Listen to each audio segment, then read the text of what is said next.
Hello guys, Mr. Mlunky here. Let's talk about piracy. If you do not know what is piracy, it is the unauthorized use of reproduction of another person's work. If you are around my age, you no doubt remember this. Commercial, we have been told that piracy is evil, equivalent to others serious crimes like robbery, grand theft, auto, and well, it is not truthfully.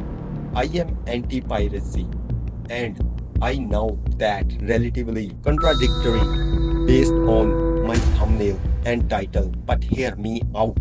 I may be anti-piracy, but I am more so pro-consumer. I believe that the consumer should have the best experience possible, whatever that is pirating content or paying for the official service. But we have gotten to the point where piracy is providing a better experience than the paid services. If you wanted to watch your one favorite show, you have to pay premium. If you are in the minority of people who are fortunate enough to have all their shows in one place, congratulations. But for the rest of us normal people, we are forced to find ways to access multiple streams, services, whatever, by paying or pirating, because there is very little actual competition in the industry. And I will explain that for the latter in the video. We are at the point where there are so many services that if you were going to pay for some of the largest one, that price would be revealing that of cable, when these platforms were supposed to be a cheaper alternative to cable. Think about this. In the cable market, there was at least some semblance of competition. Competition is non-existent in streaming services. You are probably thinking something like this: what the hell are you talking about? How are there all of these streaming services? But there are not in competition with each other, and that's very good question. I appreciate you asking that question. It helps me continue to video and make further point. I appreciate that. So let me explain. To be in competition, there has to be a choice being made between the different services by the consumer. The majority of people pick the services that subscribe to based on the shows that are present on the platform. If you want to watch Stranger Things, you pay for the Netflix. If you want to watch The Boy, you pay for Prime Video. These choices are often not made because of the quality of services that goes around the shows, but the fact that those shows only exist on specific streaming platform. Multiple streaming services coexist, but they are no in competition with each other. The overwhelming majority of people pay for more than one streaming service, but that is not even the worst issue.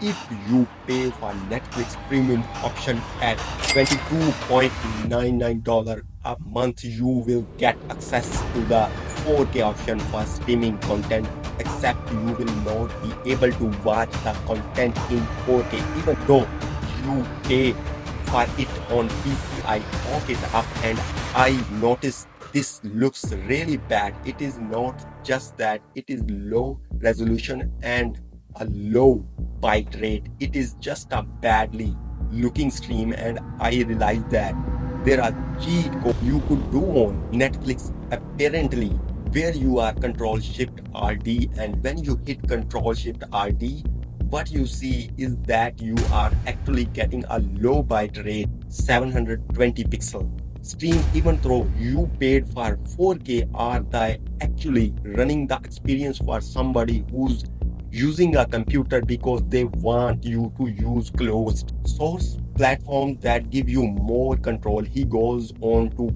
explain the Netflix throttles your stream if you are not streaming their content on proprietary software. Examples of proprietary software include Xbox, PlayStations, and most smart TVs, and a fair amount of smartphone things that are usually harder to modify than a PC. Obviously, this is an anti-piracy measure, but when your anti-piracy measure hurts the paying customers, you incentivize piracy. And other huge issue is content ownership. When you purchase something on a streaming platform or storefront, you do not own it.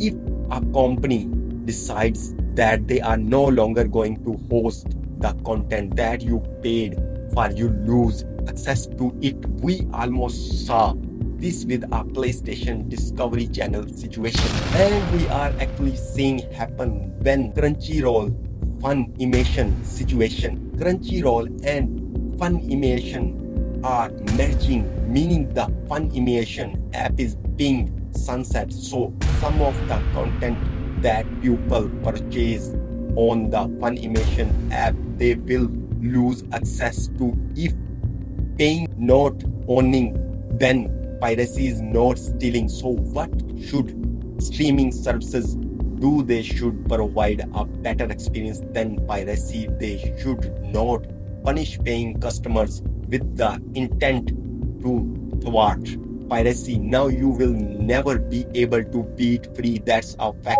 And as long as there is a free alternative, a fair amount of people will always choose that option, whether it's to save money or because they do not support a company practices.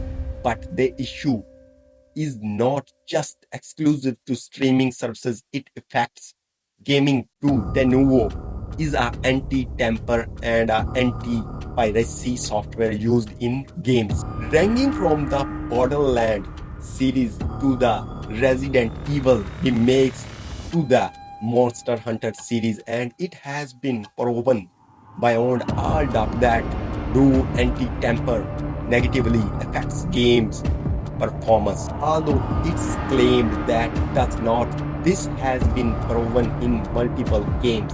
Gamers can universally agree upon, especially PC gamers, it is that do mean it's this DRM software that aims to try to mitigate piracy and what not, but it often comes at the sacrifice of performance, and it is just a solution that has enough compromises where it is just not worth it is implementation. They strength up are realizing a worse version of a game with de novo, then you know the pirated version, because the pirated version removes the de novo DRM and actually runs better as a result.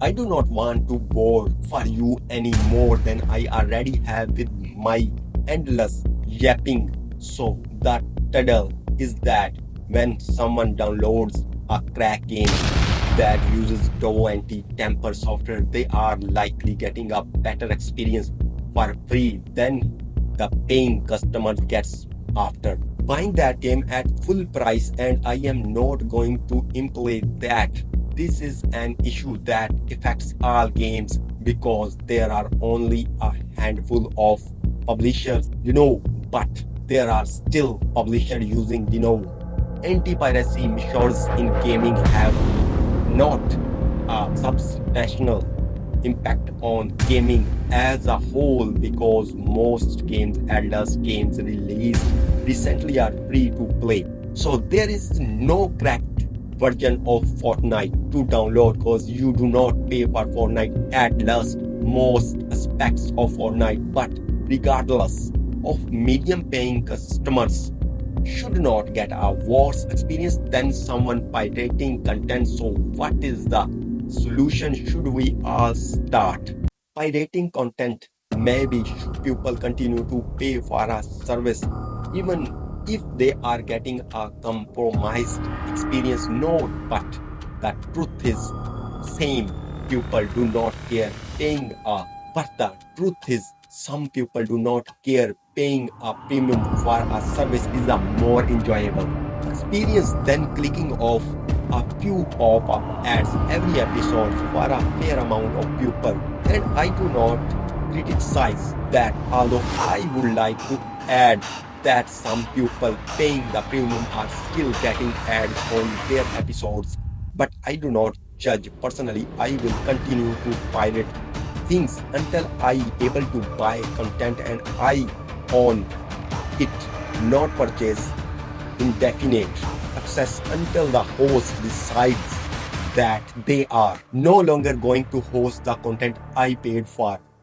Also, please like, share, and subscribe the channel.